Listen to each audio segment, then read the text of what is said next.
Good morning, Lieutenant General Peralta.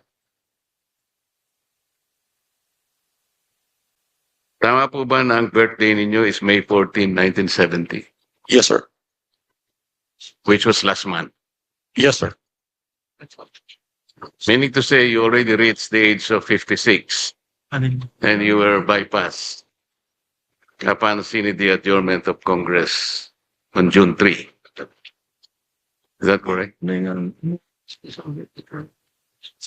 Yes. Yes, sir.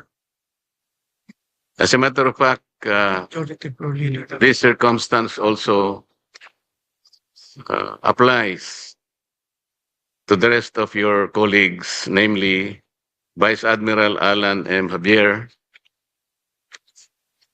whose birthday is May 16, 1970.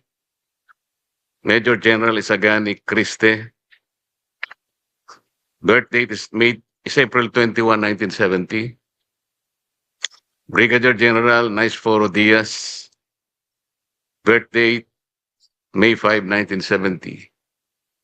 And Brigadier General Rus Mawate Remo, April 24, 1970.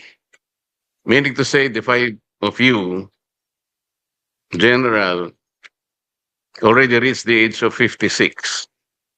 And everyone was bypassed upon the scene of the adjournment of Congress last June 3, 2026. That is a fact, sir. And are you aware of Republic Act 11939? Yes, sir. Republic Act 11939 amended Republic Act 11709. You're familiar with that?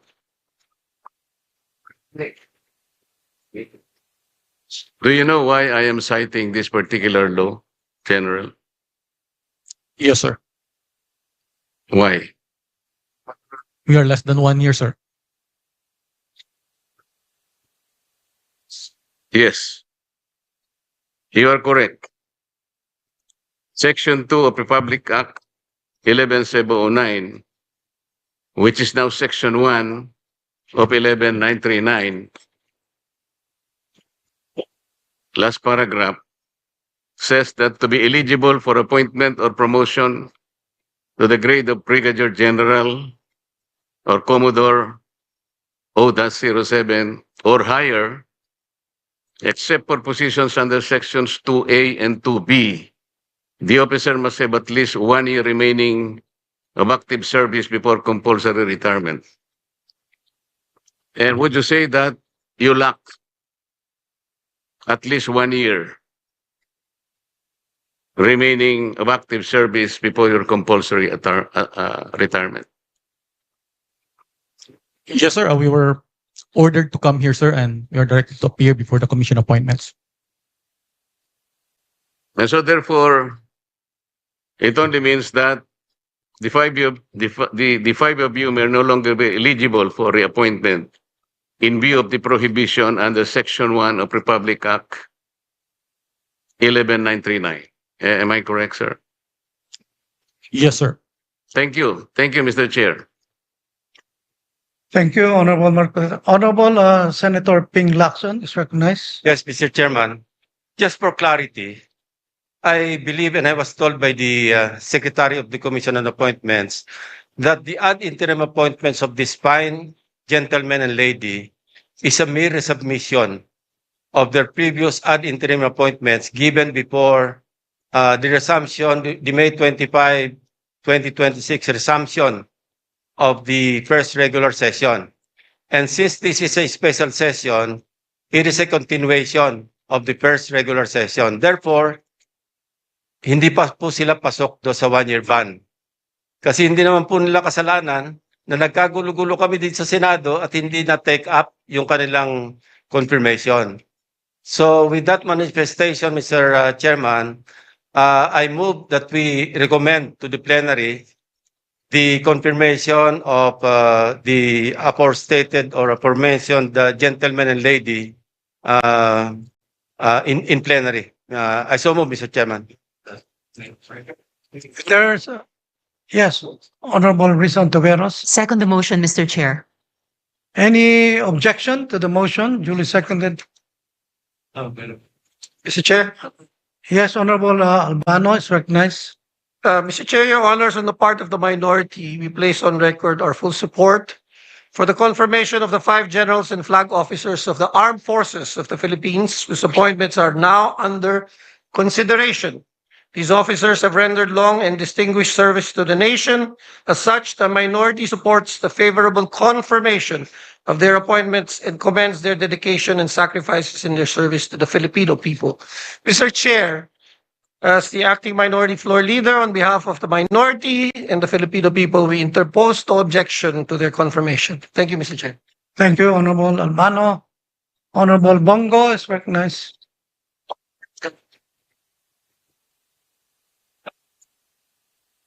Mr. Chair, esteemed colleagues, allow me to express my full support for this commission. As this commission gives its consent to the well-deserved appointments of the senior officers of the Armed Forces of the Philippines. These officers have demonstrated professionalism. Opo, sir. Ano lang, support lang po. Manifestation lang po. These officers have demonstrated professionalism, dedication, and unwavering commitment to their duties in safeguarding our nation's sovereignty, protecting our people, and upholding the Constitution.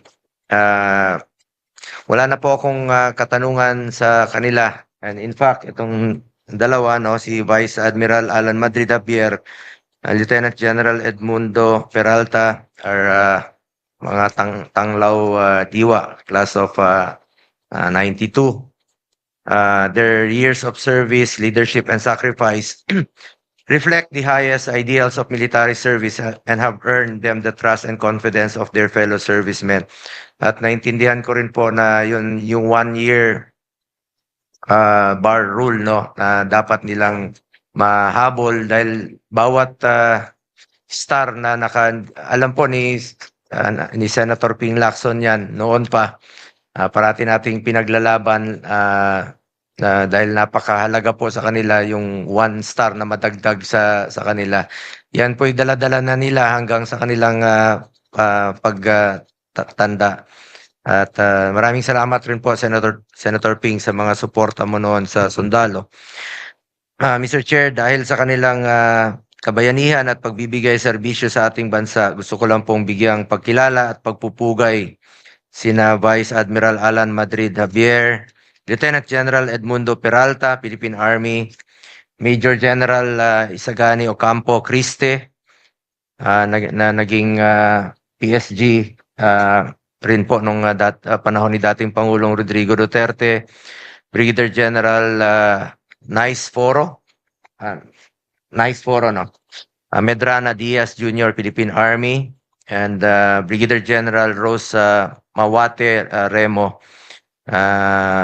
women in uniform. Ma'am, sa panahon ng banta sa seguridad, sakuna at iba't pang hamon sa kapayapaan at kaayusan, sila ay naninindigan at naglingkod ng buong katapatan sa iba't ibang tungkulin at responsibilidad na kanilang ginagampanan. Napatunayan ng mga opisyal nito ang kanilang kakayahang mamuno at maglingkod. Panahon ng pandemya, panahon ng giyera sa Marawi, bagyo, lindol, baha, patuloy kayo nagtatrabaho para sa ating mga kababayan. At maalala ko po, nung panahon ni dating Pangulong Rodrigo Duterte, pinaglaban natin na madoble po ang sahod ng entry position ng military at lahat po ng uniform personnel. Dahil po yan sa inyong sakripisyo para sa bayan at hindi po natin mararating itong kinaroroonan natin kung hindi po dahil sa inyo. As our first line of defense, your continued courage and commitment are vital to defending our country's honor, rights, and future. We also call on you to remain steadfast in protecting our sovereignty. Maraming salamat po sa inyong dedikasyon, sakripisyo at walang katulad na serbisyo sa ating mga kababayan. Wala po akong katanungan kung hindi nagbibigay lang po ako ng full support dito sa ating hearing sa Commission on Appointments. Dati naman po akong membro dito since 2019. At hindi po matutumbasan ang inyong kontribusyon sa bayan.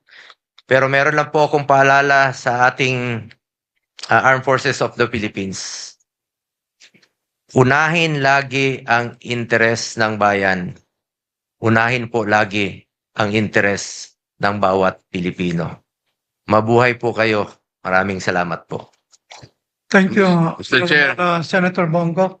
Yes, Honorable Marcoleta. Mr. Chair, I did not get proper explanation on the concern that I raised before this committee. I don't think we are in a position to violate an existing law. What I heard is an assumption that was passed on to the secretary of this commission. Somebody presumed that the appointment made last year is supposed to be continued. May I ask the secretary to explain that, if that assumption is correct? And if that assumption is enough to override the clear provision of the law? Honorable Lacson. Again, I'd like to clarify, hindi po last year. Before May 25, 2026, yung nag-resume tayo ng first regular session. Kasi nag-break tayo. Bago tayo mag-resume, they were given ad interim appointments by the President. So yun po yung ina-apply natin because a special session that we are having today is a continuation of the first regular session, Mr. Chairman. So yung birthday nila fell after. Kailan ang birthday mo, General? May 14. So yung ad interim appointments were given before May 14, I suppose. So you confirm that. So hindi ka covered ng 1-year ban. That's the clarification that I manifested earlier, Mr. Chairman. How about the others?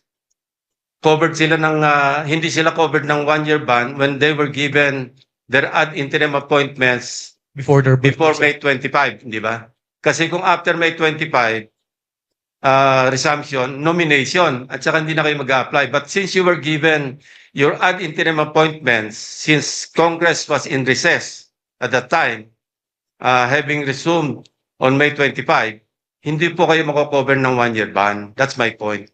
So I hope I satisfy the query posited by the Honorable Marcoleta. Thank you, Mr. Chairman. Well, Mr. Chair, that is an assumption. Somebody should explain from this committee if that assumption is correct.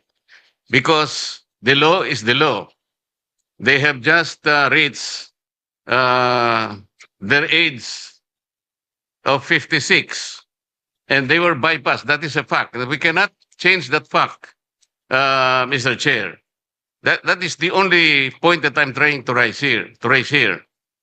Kasi maliwanag po yung sinasabi naming batas. Wala po tayong personalan dito. I hope that these 5 officers, gusto ko rin naman sila na mailagay natin sa tamang ayos ng kanilang confirmation. But there is a hurdle here. Ilang ang problema rito, Mr. Chair, kasi maliwanag po yung sinasabi ng batas. Lumilitaw, after their compulsory retirement, less than 1 year na eh. As a matter of fact, they were unable to submit the documents for confirmation only, siguro, hindi ko po alam, but only the secretary can testify when exactly were they able to complete the documents for confirmation. Ang may kasalanan po talaga, yung June 3 kasi, nag-adjourn, pagkatapos, sana man lang, before adjournment, sinabi natin, nag-schedule tayo, na i-confirm natin sila. Wala nga silang kasalanan, but somebody is at fault here. And then we have now a problem with the law. We cannot just simply say na we assume that they are not covered by 1-year ban. No. The law is very clear, Mr. Chair. Salamat po. Chair, session suspended.